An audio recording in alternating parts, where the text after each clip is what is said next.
ሰዎች ከአውሮፓ እየመጡ ከአሜሪካ እየመጡ በእናንተ ሀገር እድገት እየተደነቁ እየተደመሙ እናንተ አላየንም አልሰማንም አትበሉ።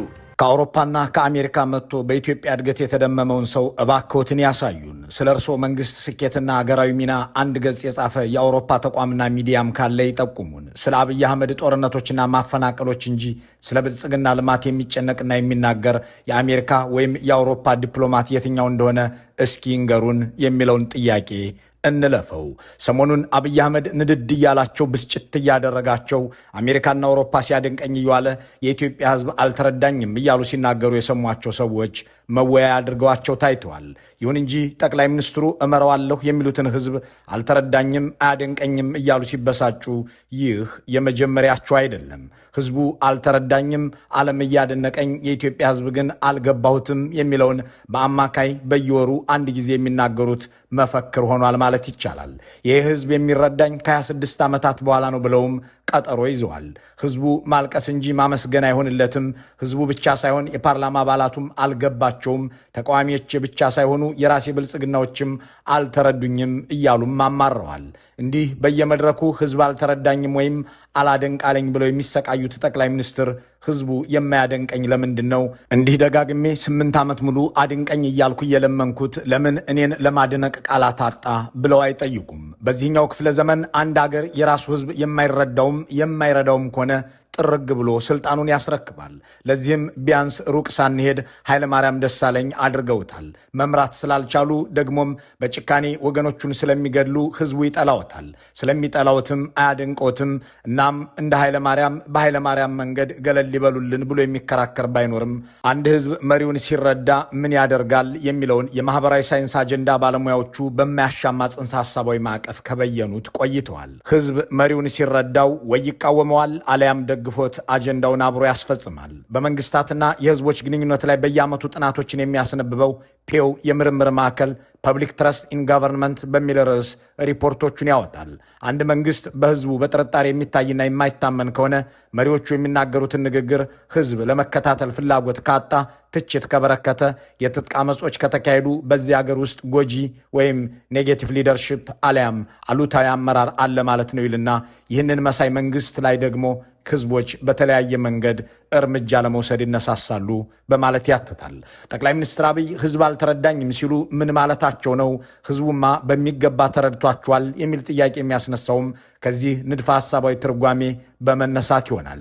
ነገሩን በተና አድርገን ለመመልከት የራሳቸው ንግግሮች ዋቢ እናድርግ። የሚመሩትን ህዝብ ጉንዳን እውነትና እውቀት የጠፋበት ከማለት ጀምሮ ማመስገን የማያውቅ እስከ ማለት ድረስ በመዝለፍ የሚታወቁት ጠቅላይ ሚኒስትሩ በተለይ ከ2015 ዓ.ም ወዲህ ደጋግሞ የሚናገሩት ይህ ህዝብ አልተረዳኝም፣ ይሄ እውነትም እውቀትም የሌለው ህዝብ አላደንቃለኝ ወዘተ እያሉ ነው። አሁን እየተመዘገበ ያለውን ድል፣ እየተመዘገበ ያለውን ኢንቨስትመንት፣ እየተመዘገበ ያለውን ለውጥ ኢትዮጵያውያን በውል ባይረዱትም ዓለም በደንብ ተገንዝቦት በዚያ ደረጃ ሪኮግናይዝ እያደረገ ይገኛል። ኢንቨስት የሚደረግ ነገር ካለ በእርግጥም ለውጥና የተመዘገበም እድገት ካለ ዓለም ሳይሆን ይህ ሁሉ የተደረገላቸው ኢትዮጵያውያን ቀዳሚ እውቅና ሰጪ መሆን ይኖርባቸዋል።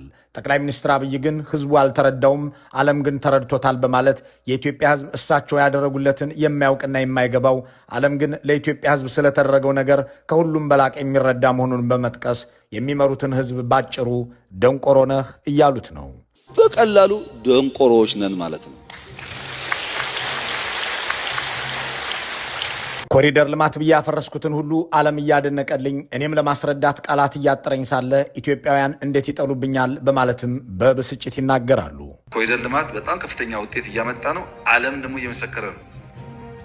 እኔ ያቃተኝ ነገር እንኳን መጥቶ ያየ ሰው ሄጄ የማገኘው ሰው በሙሉ ይጠይቀኛል። ይሄ ብር ከየት መጣ? ነዳጅ አላችሁ ወይ? በ3 ወር በ6 ወር የማያነሳ ሰው የለም። አሁን ኮሪደር የሚጠላ ነገር እኮ አይደለም።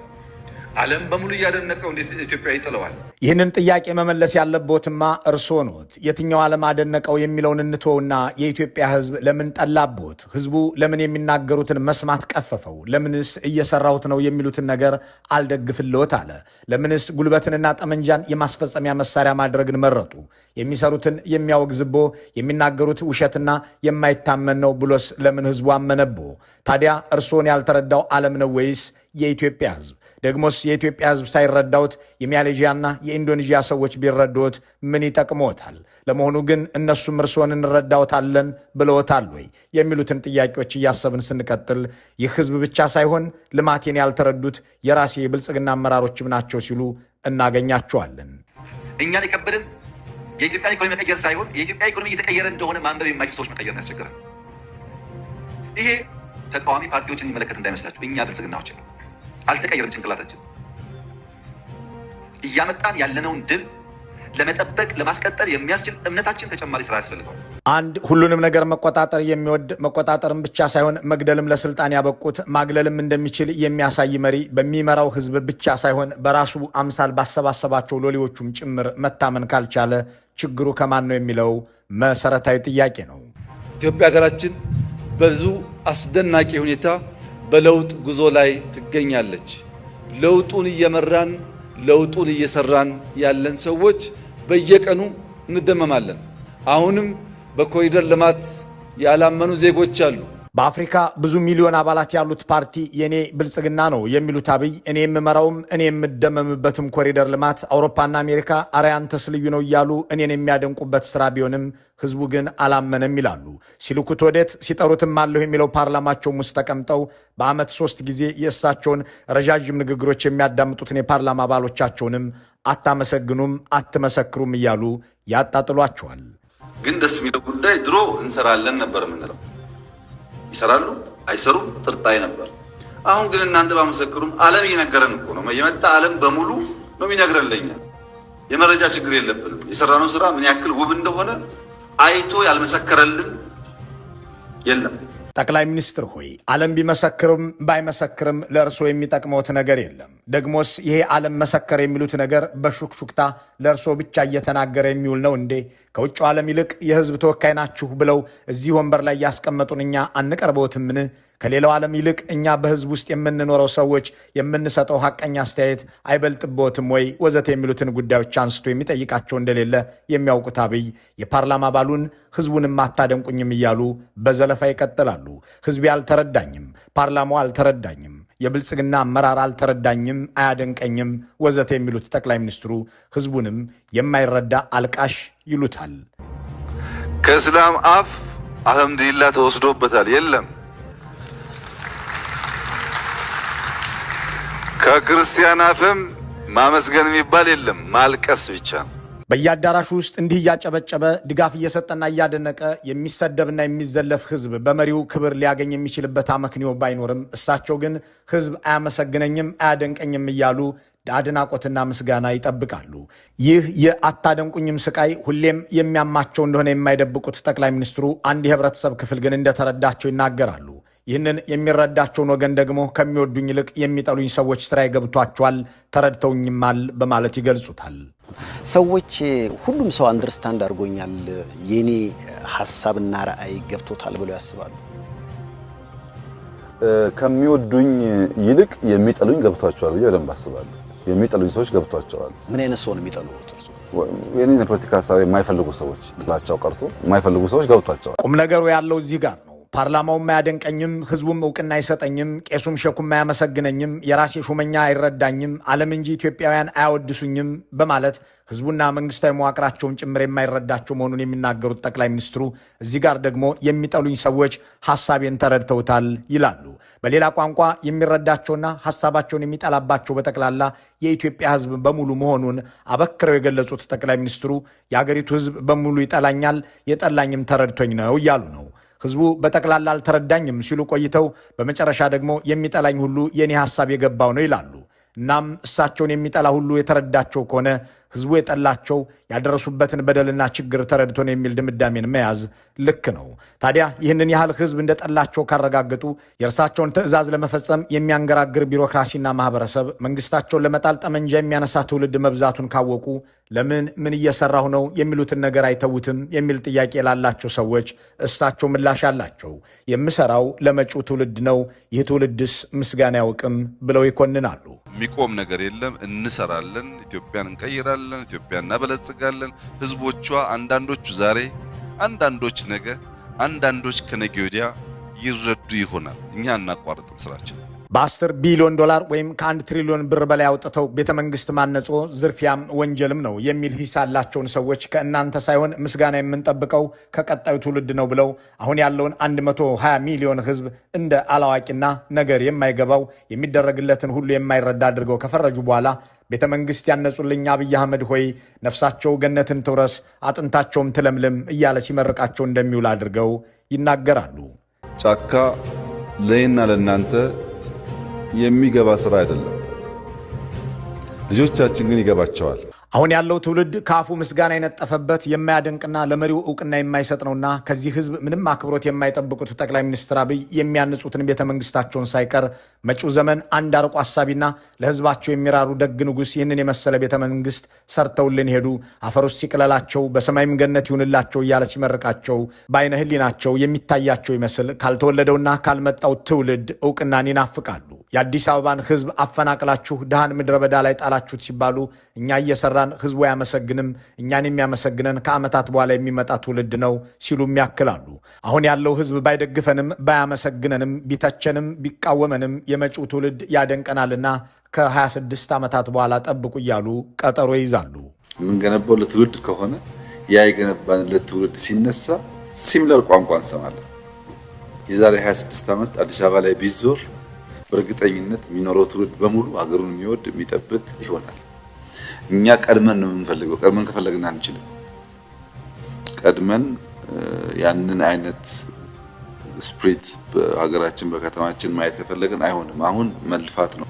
በኋላ ትውልድ ሲነሳ ደግሞ ልክ እንደ ሌሎቹ ሀገራት የራሱን ሀገር የሚወድና የሚያደንቅ ይሆናል። ግዴሎትም ክቡርነቶ እንደ እርሶ አድርገው በእርሶ መንገድ አገር የገዙ መሪዎች እንደ እርሶ ሚሊዮን ገድለው ሚሊዮን አፈናቅለው ቢሊዮን ዘርፈው የኖሩ መንግስታት ከ26 ዓመታት በኋላ የታወሱት እርሶ እንደሚመኙት ሆኖ አይደለም። ህዝብ አደሂተውና አፈናቅለው አገር የመሩት እነ ፖልፖትና ፓርቲያቸው ካምሩዥ ከ26 ዓመታት በኋላ መጨረሻቸው መሳደድና መታሰር ከመሆን አልፎ የእነሱ ድርጊት ሁሉ በወንጀልነት የሚዘከርና የሚታወስ ሆኗል።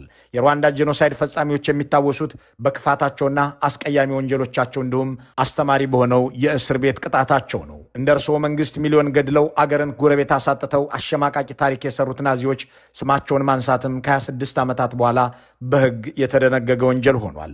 ህዝብ እየገደላችሁ አገር እያደህያችሁ ማህበረሰብን ለማቃቃር ሰርታችሁ ቤተ መንግስት ያነጻችሁ እናንተም ከጣሊያኖቹ ፋሽስቶች፣ ከጀርመኖቹ ናዚዎች፣ ከኢንተርሃሚዎቹ ሩዋንዳዎች ያልተለየ ፍጻሜ የሚኖራችሁ እንጂ የሰራችሁት የሚያስወድሳችሁ አይደለም ብሎ መሞገት ተገቢ ይሆናል። እናም ከ26 ዓመታት በኋላ ብለው ቀጠሮ መስጠቶ ዛሬን ለመሸወድ ካልሆነ ለራሱ ለነገ ይተውት ብሎ መናገርም ልክ ነው። አሁን ያለው ወጣት አይገባውም። አሁን ያለው ህዝብ አይረዳውም። ዓለም የሚያደንቀኝን እኔን ለመገንዘብ ኢትዮጵያውያን ብቁ አይደሉም ብሎ የሚናገሩትና የሚያምኑት የአገሪቱ ጠቅላይ ሚኒስትር የሚያመሰግነኝ ሰው የሚመጣው ከ26 ዓመታት በኋላ ነው ጠብቁ ከማለታቸው አንድ ዓመት አስቀድሞ ደግሞ በ2016 የበጋ ወራት የኢትዮጵያ ህዝብ እኛ ያመጣንለትን የሚረዳው ከ15 ዓመታት በኋላ ነው ብለው ነበር። ይህን ኢትዮጵያውያን ለማየት ጊዜው ያልደረሰም 10 ዓመት 15 ዓመት ያስፈልገናል። እያንዳንዱ ጓዳ ገብቶ የእያንዳንዱን ቤተሰብ ችግር እስኪፈታ ድረስ ሰው ያልደረሰለትን ውጤት በሩቅ አይቶ ሊገነዘብ አይችልም። ኢትዮጵያ ተስፋ አላት። በእናንተ ኢትዮጵያ እንደኛ ኢትዮጵያ አይደለችም። አሁን እዚህ ያለን ሰዎች ብዙም አናስተውልም። ዓለም በሙሉ ግን ይናገራል። 15 ዓመት ባሉት ነገር ላይ 11 ዓመት ጨምረው እንደገና ከ26 ዓመት በኋላ የሚሉት ጠቅላይ ሚኒስትር ክቡርነቶ ሆይ ዓለም የመሰከረው እርስዎ ጦርነት ፖሊሲ ሆኖ ህዝብ እንዳለቀ ኢኮኖሚውም እንደደቀቀ ከሩቅም ከቅርብም ባለ ተተኳሽ ሕፃንና ነፍሰ ጡር ተማሪና አስተማሪ እንደሚገድሉ ከጎረቤቶቹም ጋር ሲተናኮሉ እንደሚውሉ እንጂ አገር እንዳሳደጉ አይደለም የሚለውን ጉዳይ የሚያነሳባቸው ባይኖርም ይሄኛውን ሐሳብ ትተነው አንድ መሪ ህዝቡ ካልተረዳውና ካልረዳው መሪውስ ምን ያደርጋል፣ ህዝቡስ ምን ያደርጋል የሚለውን እንመልከት። ህዝቡ እየጮኸ ነው። ሶሻል ሚዲያ እየጮኸ ነው። አብሮን የሚሰራ ሰው እየጮኸ ነው። አለቆች እየጮኹ ነው። ምንድነው እዚህ ጩኸት መካከል እኔ የምሰቃየው?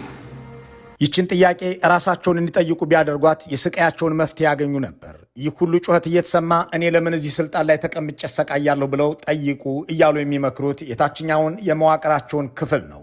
እርስዎ ይህንን ያህል ህዝብ ከጠላዎት፣ ካላደነቀዎት፣ በጠመንጃም በሌላም መንገድ ከተቃወመዎት፣ በማህበራዊ ሚዲያም ከተጮህበዎት በዚህ ቦታ ላይ ተቀምጠው ለምን ይሰቃያሉ ብሎ የሚጠይቅ ደፋርም በሪፐብሊካን ጋርድ ይደፋልና አልተነሳም። ጠቅላይ ሚኒስትሩ እንደሚሉት ህዝብ አልወደዳቸውም።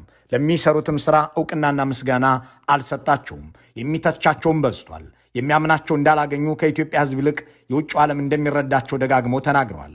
የሚጠላቸውና የማይደግፋቸው እውቅናና ምስጋናም የማይሰጣቸው ደግሞ እሳቸውን በትክክል የተረዳ ነው ብለዋል። ስለዚህ ህዝቡ ያልደገፋቸውም እውቅና የነፈጋቸውም ተቃውሞ ያበዛባቸውም በሚገባ ተረድቷቸው ነው ማለት ነው። በእርግጥም አንድ መሪውን የተረዳ ህዝብ የሚያደርገው ይህንኑ መሆኑን የማህበራዊ ሳይንስ ታሪክ እንዲሁም ቲዮሪ ያስረዳል።